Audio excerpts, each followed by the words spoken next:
Hello. Today we will take a bird's eye view of the history of Roman Trier and the land of the Treveri. My name is Christian, and this is episode 2 of Romans on the Moselle.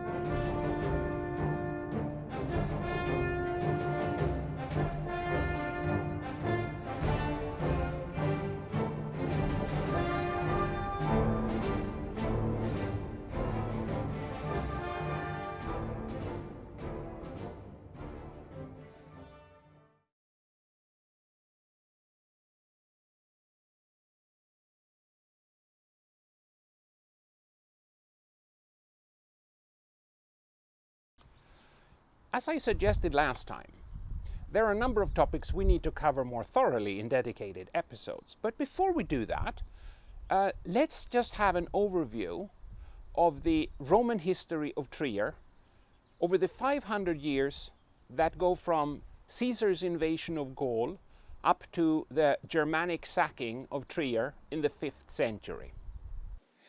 Geographically, the land of the Treveri includes a region in northern Gaul that touches upon 4 modern European countries: Germany, France, Belgium, and Luxembourg. Zooming in, we see that Trier lies on the bank of the river Moselle, which connects upstream to Metz and downstream with Koblenz, where the Moselle merges with the river Rhine. Trier soon became the largest Roman city in these parts, with other smaller settlements emerging also in Koblenz, Metz, and Arlon, and a bit further north also in Cologne. With Trier as its capital, the Romans established here the Civitas Treverorum, a type of sub-provincial municipality covering the Celtic tribe of the Treveri. This civitas would a bit later on be included as part of the northernmost Gallic province of Gallia Belgica. A small caveat is worth stressing here as regards maps. What they look like depends on the time period they cover, since the Romans would occasionally reorganize and rename their provinces. So let's turn now to the chronological historical narrative. Now, trying to be a bit pedagogic, I will outline some of the main events and time periods of Trier's history with a color coding, so that green boxes represent relatively more tranquil and prosperous times, and red representing somewhat more troublesome times. Now, it goes without saying that this is a gross simplification, but I hope helpful nevertheless. If nothing else, it aims to illustrate that the good times and the bad times tended to come and go over the centuries. As was the case for the empire as a whole, also Trier's Roman history was not always smooth sailing for anyone involved. The first period is Julius Caesar's conquest of Gaul. In the Gallic Wars, the Treveri kept switching sides and allegiances, sometimes being with Rome and sometimes against. During this time, the headquarters of the Treveri was their old Celtic fort at Titelberg, in the southwest of today's Luxembourg.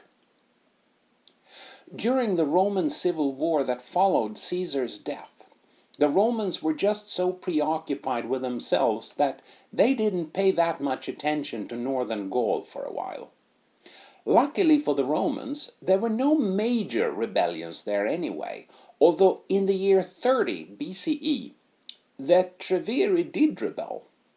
This uprising was, however, quickly suppressed, and the Treveri's Titelberg hill fort was henceforth occupied by a garrison of the Roman army. Well, their timing was perhaps not the best. Just the year before, the Roman civil war had ended with Octavian's victory over Mark Antony at Actium, making Octavian sole ruler of the empire. Octavian, soon to be named Augustus, together with his close friend Marcus Agrippa, could now devote themselves fully to the Roman administration of Gaul. As regards the Treveri, they imposed a census in 27 BCE so that they could start taxing them. And they began building a Roman road network throughout Gaul, sometimes on the basis of existing Celtic roads and sometimes not. Trier was founded in 17 BCE, at the time of the construction of its first bridge over the Moselle.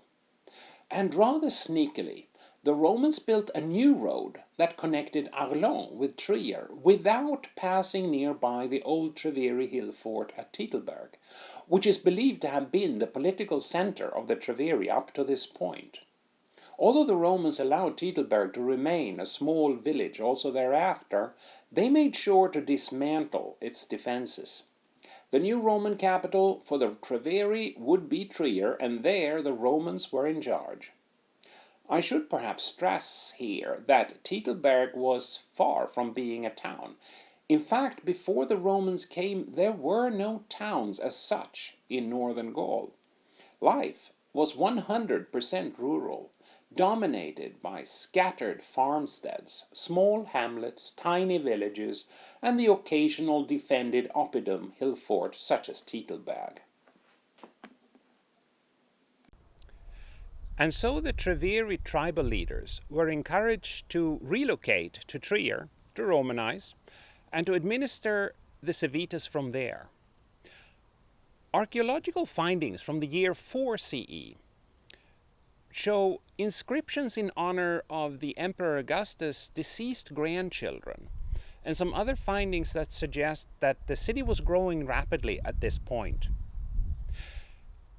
The Romans soon thereafter relocated to Trier the financial procurator, which was responsible for tax administration. And the Treveri, they began recognizing and exploiting the favorable location of Trier for all kinds of trade. But financing the city's growth and the construction, that responsibility fell largely on the Treveri themselves, which caused them to be heavily indebted.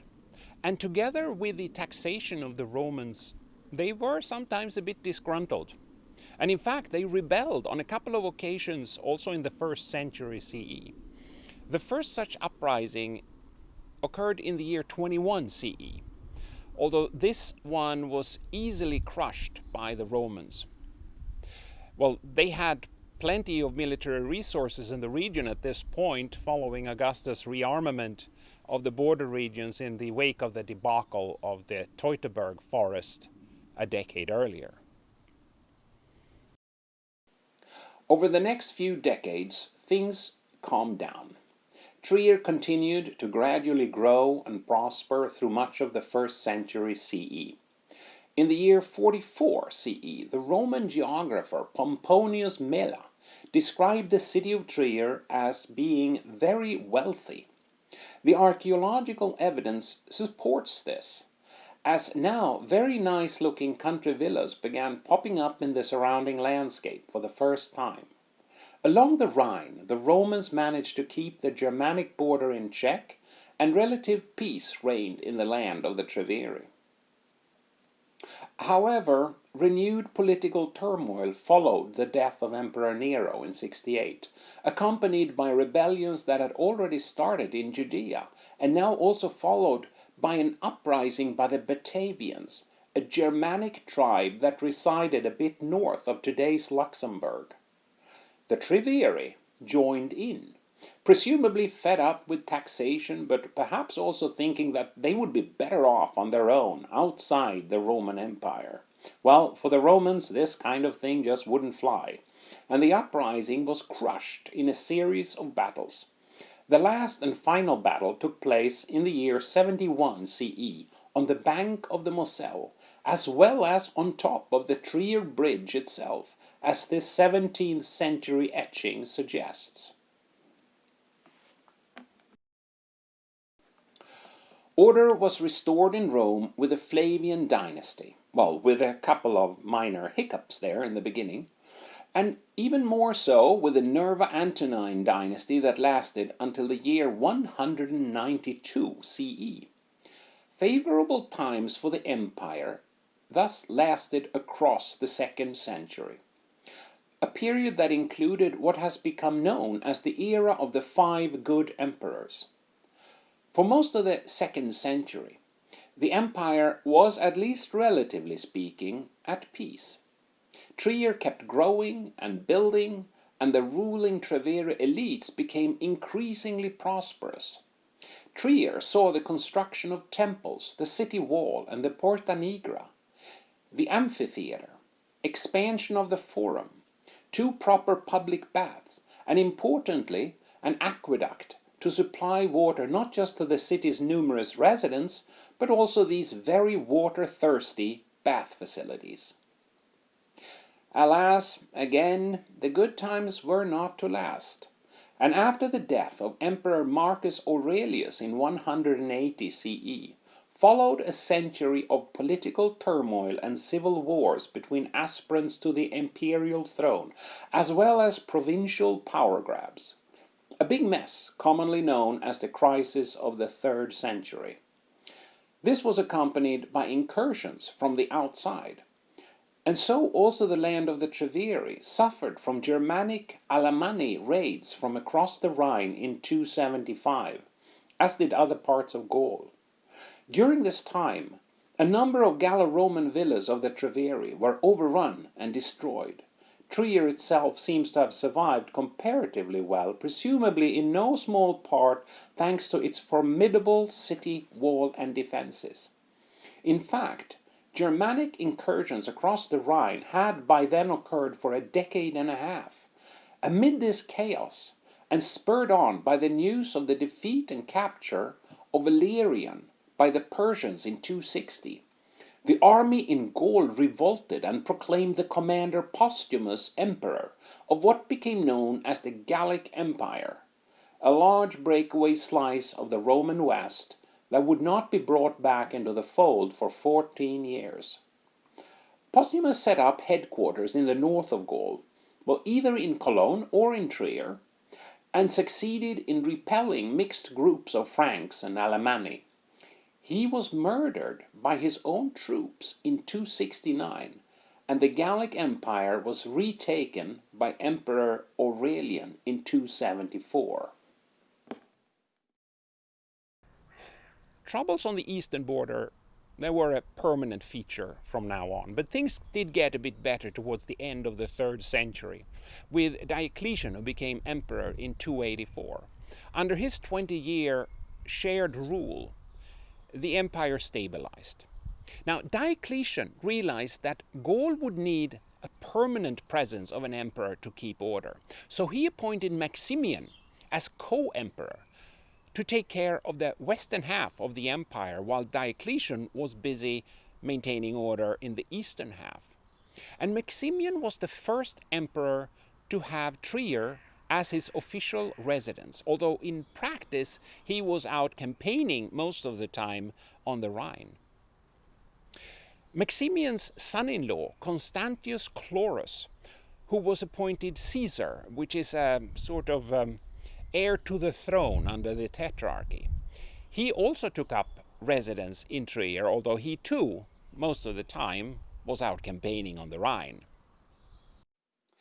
Having multiple emperors sharing power like this, not surprisingly, led to civil war, from which it was Constantine the Great who ultimately emerged victorious, and so became sole Roman emperor in 324. By then he had already been a successful co-emperor for 2 decades. Freeing up the legions from internal power struggles allowed him to pursue successful campaigns against the Franks and Alemanni. Also, Constantine took up Trier as his residence for a few years. Now, with all these emperors taking up residence in Trier, the city rose to unprecedented prominence in the first half of the 4th century, peaking with it becoming the seat of the Gallic prefecture, which governed the entire western half of the empire with the exception of Italy. Trier kept growing, and its population peaked at around 80,000 in the 4th century, now 4 times as large as it had been at the end of the 1st century. Having been dominated by the local Treveri for 300 years, Trier was now attracting people from across the empire, drawn to the imperial court and to new business opportunities. Trier had become cosmopolitan, even though observers such as Saint Jerome reported still hearing Gaulish being spoken here alongside Latin among the locals in the 4th century. With emperors residing in Trier, the city needed to be more monumental, and it needed a proper reception hall for the emperor himself. And so the Basilica of Constantine was built, and a third major public bathing facility added to the existing two, the imperial baths. Also the Forum was spruced up. Not to forget, as the empire began converting to Christianity over the course of the 4th century, Trier also now got its first church. Following Maximian, Constantius Chlorus, and Constantine, the last emperor to reside in Trier was Constantine's son, Constantius II, who had Trier as his residence until 340. Trier retained its prominent role for several decades also after Constantine had established Constantinople as the new capital of the empire. But it soon began to lose its shine once the emperors no longer resided there. Some of the large, ambitious construction projects were abandoned halfway through as money and interest dwindled. Sometime around the turn of the 5th century, Roman Gallic administration was finally relocated from Trier to Arles. During this period, Roman defenses on the Germanic border were crumbling, and Trier was repeatedly overrun and taken over by marauding Franks, losing almost 90% of its population over the course of the 5th century, ending up just a minor provincial medieval town for many centuries to come before reawakening in the 1800s.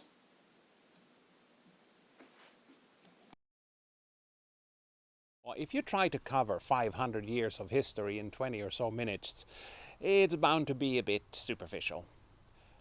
But don't worry, we will come back to many of these topics in coming episodes, including the history of Trier itself, the Celtic origins and the Romanization of the Treveri, religion, the economy, the many Gallo-Roman villas scattered across the landscape.